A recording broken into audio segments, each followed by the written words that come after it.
من الشيطان الرجيم. بسم الله الرحمن الرحيم.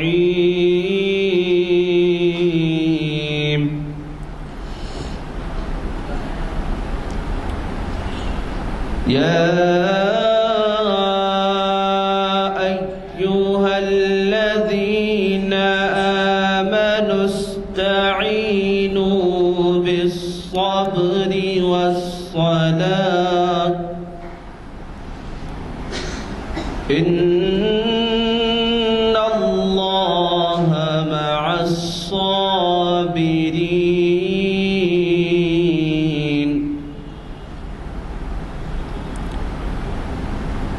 ولا تقولوا لمن يقتل في سبيل الله أموات.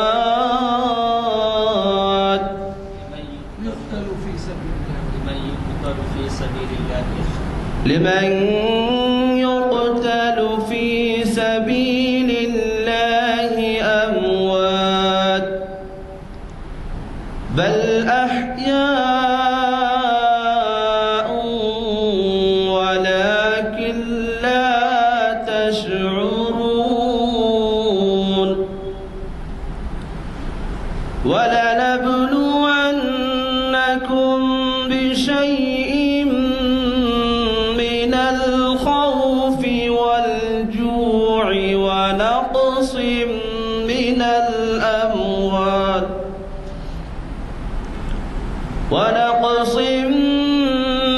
الأموال والأنفس والثمرات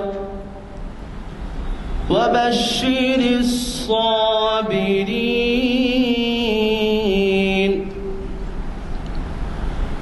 الذين إذا أصابتهم مصيبة قالوا إنا لله وإنا إليه راجعون. صدق الله العظيم. ابھی آپ نے ہماری مسجد کے حافظ قرآن جناب رضوان صاحب کی قرأت سماعت فرمائی. الحمدللہ آپ نے بڑی اچھی آواز میں تلاوت کی، لیکن اس کے معنی و مفہوم کو بھی ذرا غور کر لیں.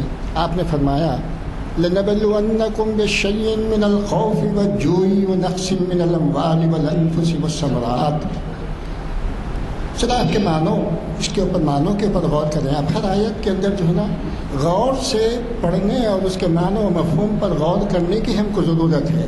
الحمدللہ ہم آج اس عمر کے حصے میں ہیں جب کہ ہم کو اپنی آنے والی نسلوں کو تیار کرنا ہے، گھر کے ماحول کو سدھارنا ہے اور ان کے لیے ایک بہترین پیغام بحیثیت سرپرست دینا ہے.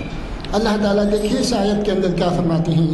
اللہ تعالیٰ فرماتے ہیں کہ لَنَبْلُوَنَّكُمْ، ہم تمہاری آزمائش کریں گے، تمہارا امتحان لیں گے. کس طریقے سے؟ کبھی بھوک میں مبتلا کریں گے، کبھی خوف میں مبتلا کریں گے، کبھی جانوں کا مالوں کا نقصان کریں گے اور جو ہے آپ کو آزمائیں گے. اور جو کوئی اس آزمائش پہ پورا اترتا ہے تو اللہ تعالیٰ کی جو ہے اس کے اوپر عنایتیں ہوتی ہیں. اللہ تعالیٰ ان کو بشارت دیتے ہیں جنت کی، اور وہ دنیاوی اور اخروی زندگی کی گویا کامیابی کا جو ہے وہ راز ہوتا ہے. الحمدللہ ہم کو ان باتوں کے سمجھنے اور اس پر عمل کرنے کی ضرورت ہے. آج بتاریخ 14 مارچ بعد نماز عصر جامع مسجد عالیہ گن فاؤنڈری میں گوجپوٹی کے کانفرنس ہال میں ہماری یہ نشست منعقد ہو رہی ہے، اور اس کو آج مخاطب کرنے والے ہیں ہمارے شہر کی جانی مانی شخصیت جناب ڈاکٹر متین الدین قادری صاحب. یہ جو ہے مسلم پرسنل بورڈ کے رکن بھی ہیں، سابقہ جو ہے تلنگانہ پبلک سروس کمیشن کے بھی اہم رکن ہیں، اور آل انڈیا مجلس تعمیر ملت کے ایک اہم ستون ہیں.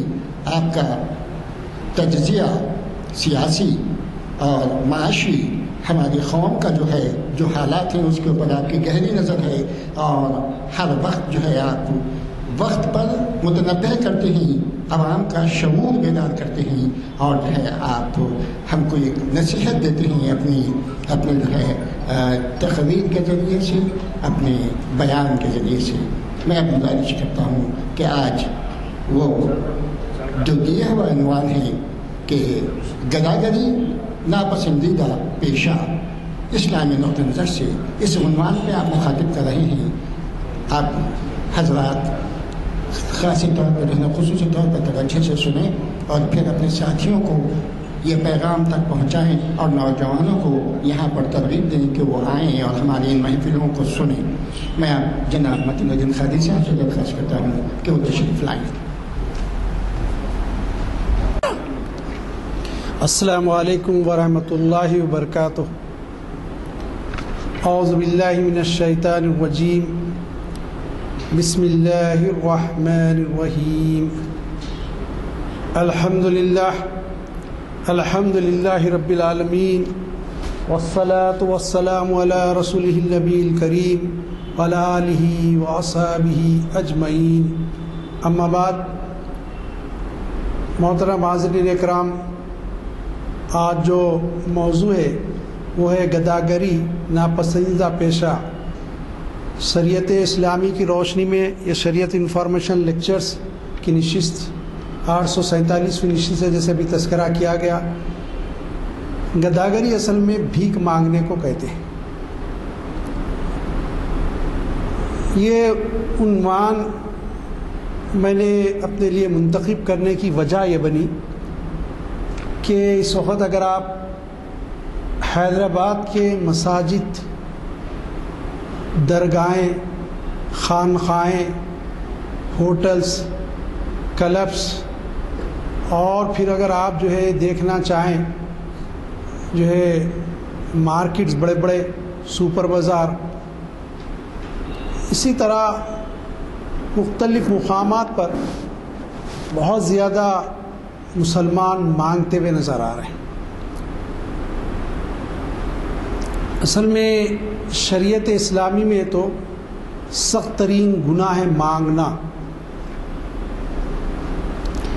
لیکن یہ ہے کہ اس کا احساس جب انسان کو ختم ہو جاتا ہے، اور بہت سارے لوگوں کو معلوم ہی نہیں کہ بلا وجہ مانگنے کی سزا کیا ہے، اور یہ بھی نہیں معلوم کہ مانگنے کی اجازت شریعت کس کو دیتی ہے اور کس کو روکتی ہے کہ نہ مانگے.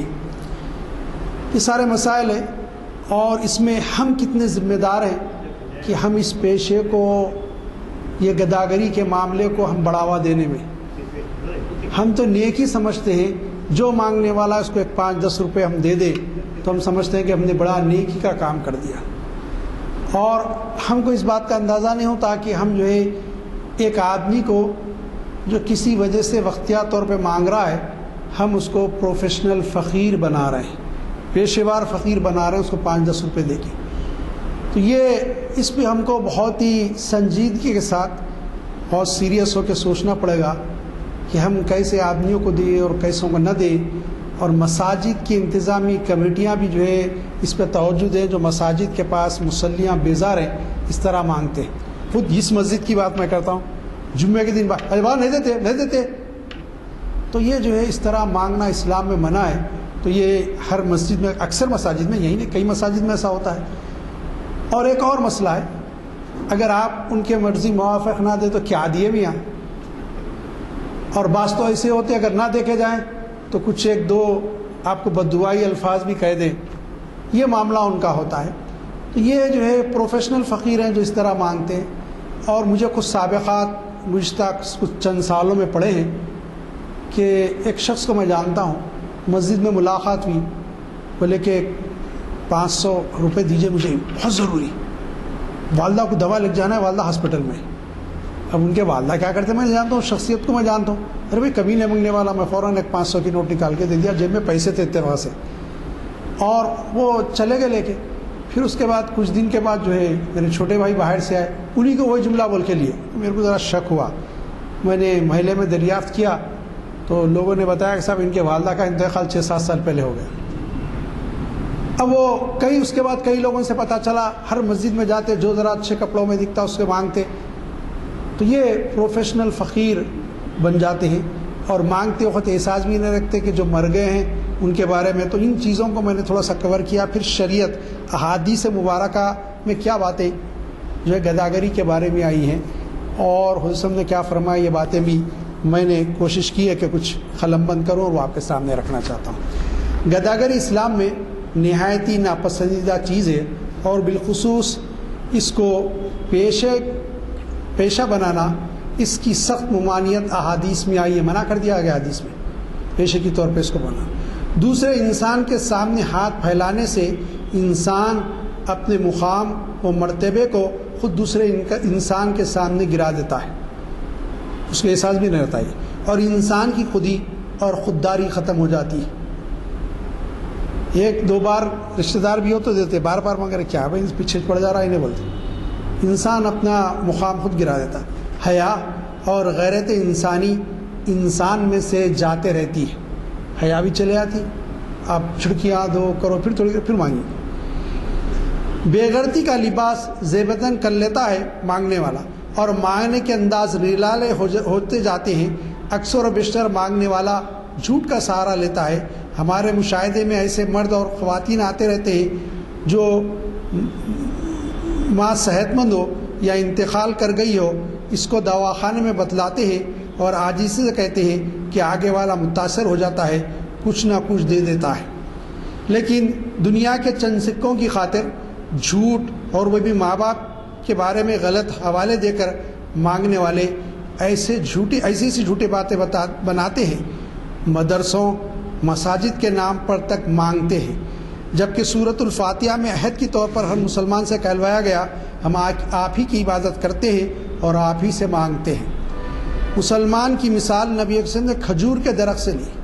ایک مرتبہ صحابہ اکرام سے پوچھا کہ مسلمان کی مثال ایک درخت کی طرح ہے، بتاؤ وہ کون سا درخت ہے؟ صحابہ جنگل کے کئی درختوں کے نام لینے لگے اور کھجور کے درخت کا نام لے لیا۔ حضور صلی اللہ علیہ وسلم نے فرمایا نہیں، مسلمان کی مثال کھجور کے درخت کی طرح ہے، جب سایہ لینا چاہو تو ٹھنڈی چھاؤں دے، جب پھل کھانا چاہو تو بڑا لذیذ اور قوت والا پھل، اور جب کاٹا جائے تو اس کے پھانٹے چھت بند پہ ڈالتے تھے اس کے پتے، اور پھر وہ اس کی جو ہے تنا جو ہوتا ستونے کے کام آتا ہے، پھر وہ سوکھ جائے تو جلانے کے کام آتا، ہر وقت وہ کام میں ہی آتا ہے لوگوں کے۔ مسلمان کی مثال ایسی ہے کہ جو دوسروں کے ہمیشہ کام آنے والا ہوتا ہے۔ ایک مقام پر کہا گیا خیر الناس من ینفع الناس، بہترین انسان وہ ہے جو دوسرے انسانوں کو نفع پہنچائے، دوسروں کو نفع پہنچانے والا بہترین انسان ہے۔ مسلمان جو ہے دوسروں کو فائدہ پہنچانے والا بنے۔ 29 جولائی 2016 کے اخبار ہندوستان ٹائمز میں سروے شائع ہوا، اس کے مطابق ہندوستان بھر میں جو لوگ گداگری کا پیشہ بنا لیے ہیں، یعنی بھیک مانگتے ہیں، اپنی زندگی گزارتے ہیں اس پر، ان کی 1/4% تعداد یعنی 25% مسلمان ہیں۔ ہمارے شہر حیدرآباد میں تو میرے اندازے کے مطابق 75% مسلمان ہیں۔ مساجد، درگاہوں، ہوٹلوں، شاپنگ کمپلیکس اور دیگر مقامات کے آس پاس ایک بڑی تعداد میں مسلمان نظر آ جائیں گے، اور ان میں برقع پوش خواتین کی اکثریت ہوتی ہے۔ مجھے تو ڈر ہے کچھ سال کے بعد کہیں مسلمانوں کے نام پر ہی مانگنے والی قوم کا لیبل نہ لگ جائے۔ یہ بات تکلیف دہ ضرور ہے میری، لیکن ہماری کیفیات اور حالات اس بات کی عکاسی کر رہے ہیں، اس سے کسی کو مفر نہیں۔ ان بھیک مانگنے والوں کی اکثریت ایسی ہے اس نے گداگری کو ضرورت نہیں بلکہ پیشہ بنا لیا ہے۔ تو ضرورت ہی نہیں ہے بلکہ وہ سمجھتے ہیں پیشہ ہے، مانگتے جائیں۔ اب ہم کچھ احادیث دیکھتے ہیں جس میں گداگری کی ممانعت کی گئی ہے اور اجازت کس کو دی گئی ہے۔ امام مالک، بخاری، مسلم، ابو داؤد اور دیگر کتب احادیث میں حضرت ابن عمر رضی اللہ تعالیٰ عنہما سے روایت ہے کہ رسول اللہ صلی اللہ علیہ وسلم نے فرمایا جب کہ آپ ممبر پر تشریف فرما تھے، ممبر پہ تھے، اس کو ارشاد فرمائے، رسول نے سوال کرنے سے پرہیز کا ذکر فرمایا، کہا سوال مت کرو، لوگوں سے پرہیز کرو، احتیاط کرو۔ اوپر والا ہاتھ نیچے والے ہاتھ سے بہتر ہے، اوپر والا ہاتھ تو خرچ کرنے والا ہے اور نیچے والا ہاتھ سوال کرنے والا یعنی مانگنے والا ہے۔ حضرت ابن سعد نے عدی الجزامی سے روایت کیا ہے کہ نبی کریم صلی اللہ علیہ وسلم کو یہ فرماتے سنا، اے لوگو جان لو ہاتھ 3 قسم کے ہوتے ہیں۔ اللہ کا ہاتھ علیا ہے یعنی سب سے بلند ہے، عطا کرنے والا ہاتھ درمیانی ہے، اور جس ہاتھ کو دیا جا رہا عطا کیا جا رہا ہے وہ نیچے والا ہے جو مانگ رہا ہے، جس کو دیا جا رہا ہے۔ پھر ایک مقام پہ فرمایا اوپر والا ہاتھ بہتر ہے نیچے والے سے، یعنی دینے والا ہاتھ بہتر ہے لینے والے سے۔ بس غنا اختیار کرو، حضور نے ارشاد فرمایا اگرچہ لکڑیوں کے گٹے کے ساتھ ہی کیوں نہ ہو، یعنی اگر تم کو ایک لکڑیوں کا گٹا لا کے بیچنا پڑے تو بیچ لو، غنا اختیار کرو، مانگو نہ مت کسی کے سامنے۔ اور ایک روایت میں جس کو امام بہقی نے الاسماء الصفات میں حضرت عبداللہ بن مسعود رضی اللہ عنہ سے روایت کیا ہے، یہی الفاظ ہیں 3 قسم کے ہاتھ کے، میں جو ابھی عرض کر چکا۔ لیکن اس کے علاوہ اس میں ایک بات اور بھی اضافہ ہے، یعنی یہی الفاظ ہیں، اس کے آگے یہی فیصلہ قیامت تک ہے، بس تم حتی المقدور سوال کرنے سے بچو، یہ الفاظ اضافہ ہے حدیث میں۔ امام طبرانی نے اوساط میں حضرت سہل بن سعد سے روایت کیا، فرماتے ہیں جبریل امین نبی قسم کے پاس تشریف لائے اور کہا ہے محمد صلی اللہ علیہ وسلم جتنا چاہو زندگی بسر کر لو، جتنا چاہے جی سکتے آپ، بالآخر آپ نے موت کا مزہ ذائقہ چکنا ہے، آپ کتابی جی لیں لیکن ایک وقت موت کا مزہ چکنا ہے، جو چاہے عمل کر لو تجھے اس کی جزا ملے گی، آپ کو اس کی جزا ملے گی جو بھی عمل کریں گے، جس سے چاہے محبت کرو آپ بالآخر اس سے جدا ہو جائیں گے، جس سے محبت کرتے اس سے جدا ہو جائیں گے، اور جان لو مومن کا شرف رات کے قیام میں، جبریل امین فرما رہے ہیں حضور سے، اصل امت کو تعلیم دینا ہے، اور مومن کی عزت لوگوں سے استغنا میں ہے، یعنی لوگوں سے نہیں مانگنا، بے پرواہ جانا، جو کچھ اللہ سے مانگے۔ حدیث میں جوتے کی تسمہ بھی ٹوٹ جائے جوتے کی تو اللہ سے مانگو۔ امام بخاری و مسلم اور دیگر کتب احادیث میں حضرت ابو ہریرہ رضی اللہ عنہ سے روایت ہے کہ نبی کریم صلی اللہ علیہ وسلم نے ارشاد فرمایا تونگری سامان کی کثرت کا نام نہیں، انسان تونگر ہے تو بہت بہت مال دولت ہے، نبی صلی اللہ علیہ وسلم نے فرمایا نہیں، تونگری مال کی کثرت کا نام نہیں بلکہ تونگری دل کی تونگری ہے۔ اگر جس کا دل غنی ہے وہ اصل تونگر آدمی ہے، مال دولت رکھ لے کے اگر کچھ بھی نہیں ہے کنجوس ہے تو پھر بیکار ہے۔ امام ابن شیبہ، مسلم، ابو داؤد نسائی میں خبیزہ بن المخارق سے روایت ہے، فرماتے میں نے ضمانت کا بوجھ اٹھایا تھا۔ حضرت خبیصہ فرماتے ہیں کہ میں نے کسی کی ضمانت لے لیے تھے، بوجھ اٹھایا تھا، میں نبی وسلم کے پاس حاضر ہوا اور اس ضمانت کی ادائی کے بارے میں سوال کیا، بولے اللہ کے نبی میرے پاس نہیں ہے، میں ضامن ہو چکا، مجھے دینا ہے، آپ عنایت فرما دیجیے۔ رسول صلی اللہ علیہ وسلم نے فرمایا ٹھہر جاؤ حتیٰ کہ ہمارے پاس صدقے کا مال آ جائے کہ ہم آپ کو ادائی کا حکم کریں، جب مال آ جائیں گے تو ہم بولیں گے آپ کو دینے کے لیے دے دیا جائے گا۔ پھر فرمایا اے خبیصہ سوال کرنا 3 افراد میں سے کسی ایک کے لیے جائز ہوتا تو وہ ایک شخص ہے جو ضمانت کا بوجھ اٹھائے، ضامن بن گیا، پیسے دے نہیں سک رہا، وہ سوال کر سکتا کسی کے پاس، اس کے لیے اجازت ہوتی۔ دوسرا وہ شخص جس پر کوئی آفت آ جائے اور اس کا سارا مال ضائع ہو جائے اور وہ مانگ سکتا اس وقت تک جب تک کہ پھر وہ اپنی اصلی حالت میں آ جائے، مال اتنا جمع ہو جائے، کاروبار کر سکے۔ تیسرا وہ شخص جس کو فاقہ لا ہو تو اس کے لیے سوال کرنا جائز ہے، حتیٰ کہ اس وقت جائز ہے حتیٰ کہ اس کی قوم کے 3 صاحب عقل لوگ یہ کہیں کہ فلاں کو فاقہ لاحق ہو چکا ہے، اس کے لیے اس وقت جائز ہو رہا، اس قوم کے 3 آدمی بولا یہ آدمی فاقے سے بھی جب مانگ سکتا ہوں۔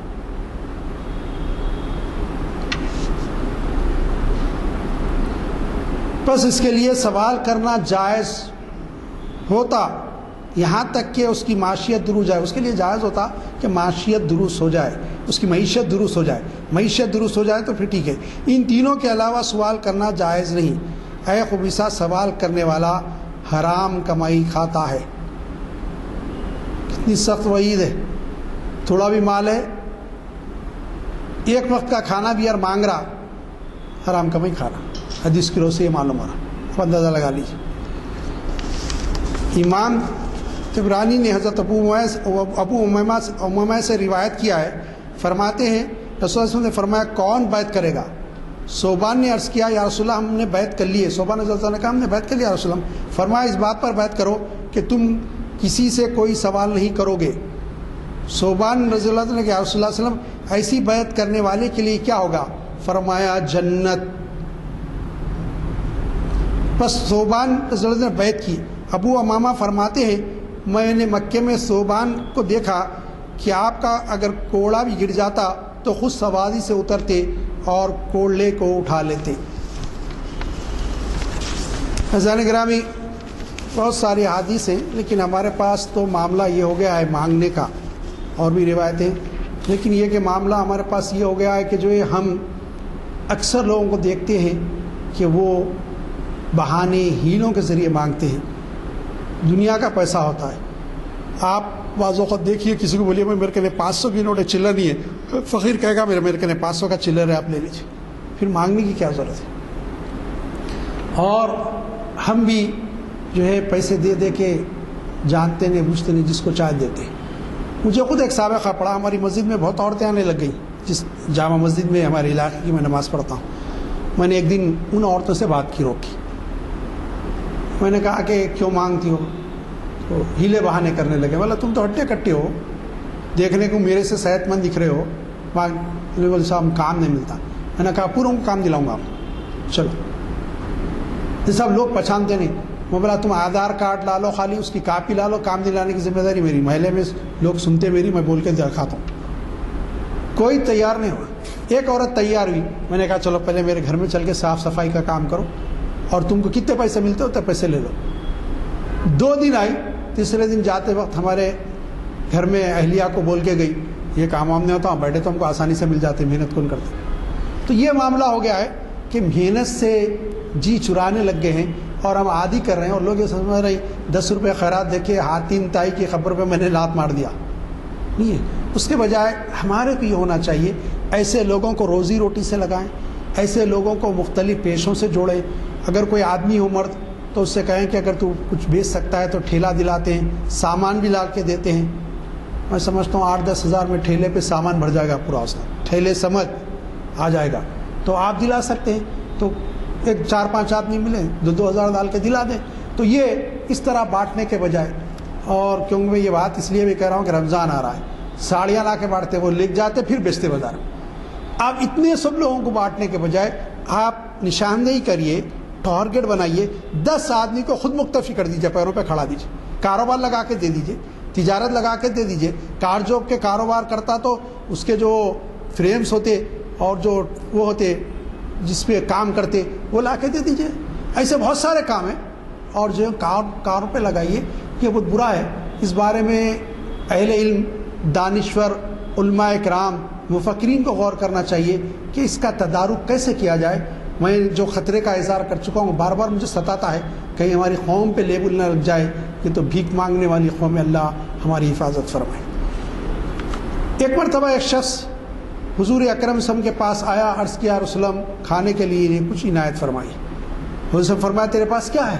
اتنا غریب آدمی تھا، اس نے کہا اللہ کے نبی ایک ٹاٹ ہے جس کو بچھاتا بھی ہوں اوڑھتا بھی ہوں، اور ایک پیالہ ہے۔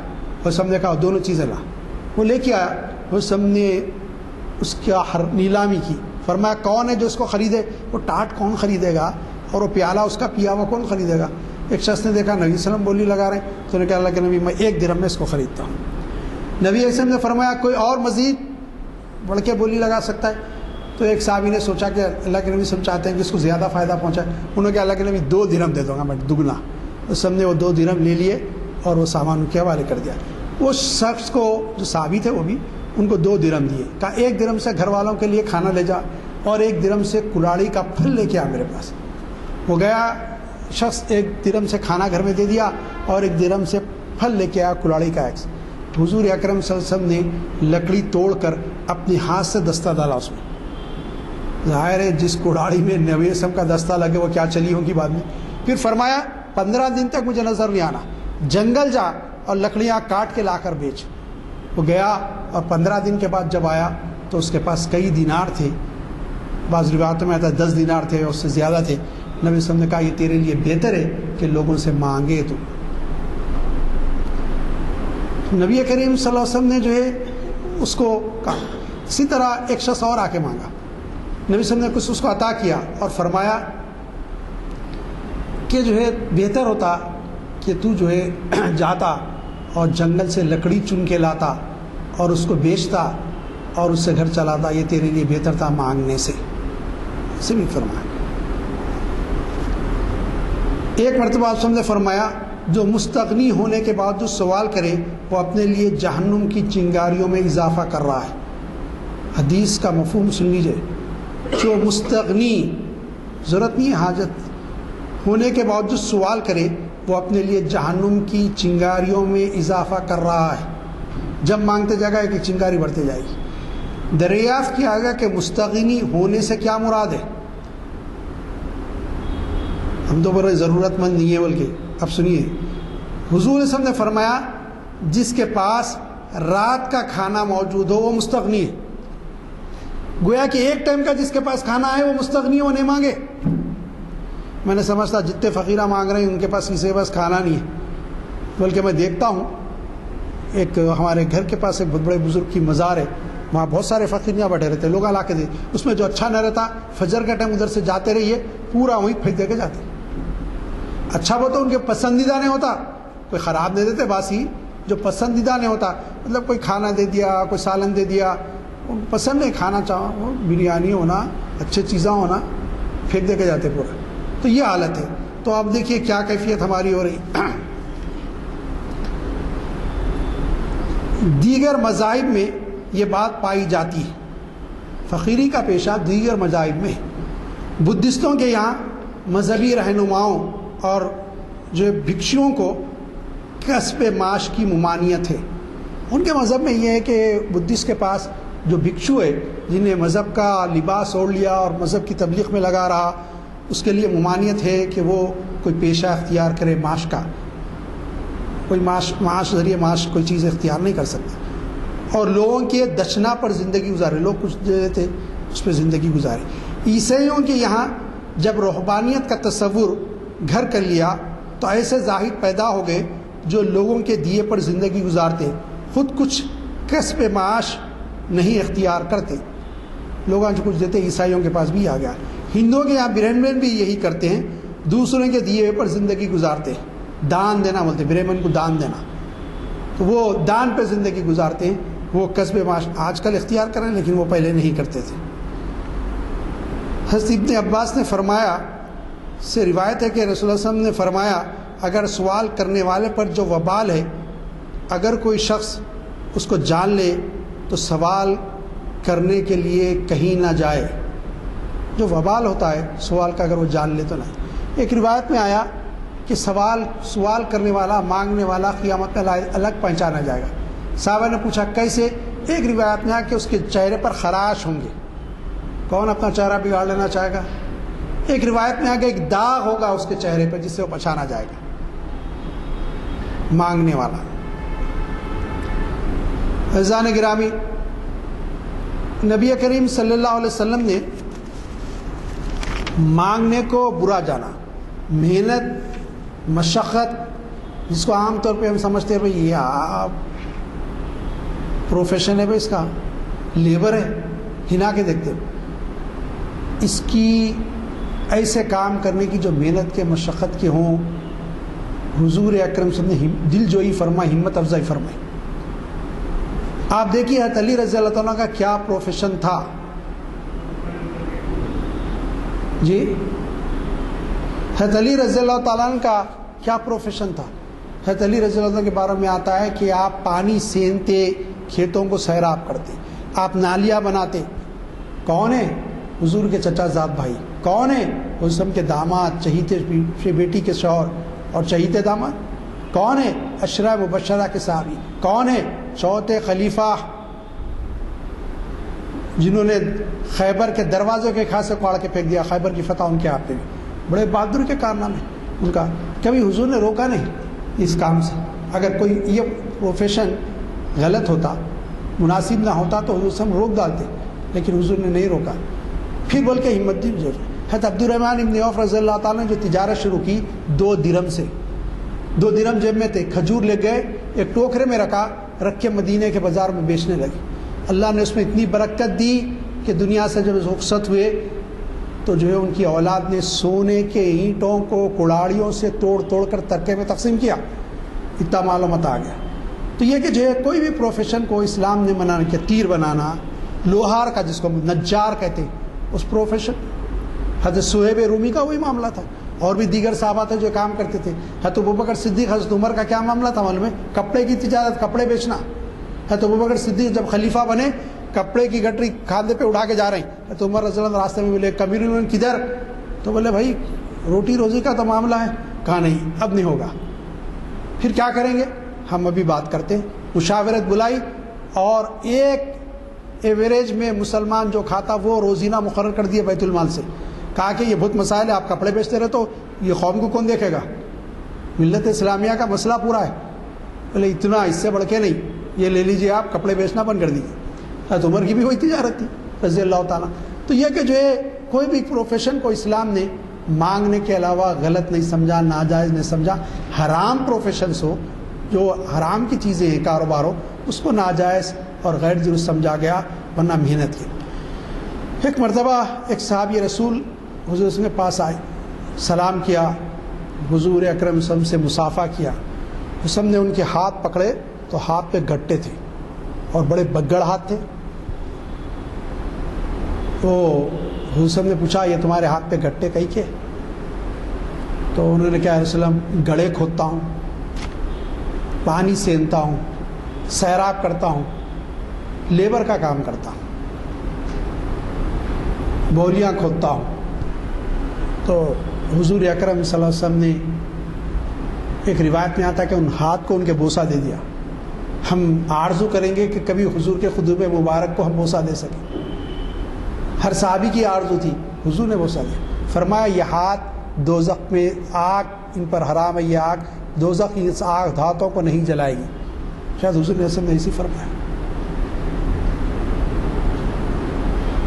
آپ دیکھیے ایک اور صحابی رسول کے بارے میں آتا ہے کہ وہ آئے، ہاتھ ملائے، بڑے بگڑ ہاتھ، مضبوط ہاتھ. حضور نے فرمایا یہ کیا ہے؟ تو کہ اللہ کے نبی لکڑیاں کاٹتا ہوں، لکڑیاں کاٹ کر بیچتا ہوں. فرمایا الکاسب حبیب اللہ، فرمایا کسب سے، محنت سے کمانے والا اللہ کا دوست.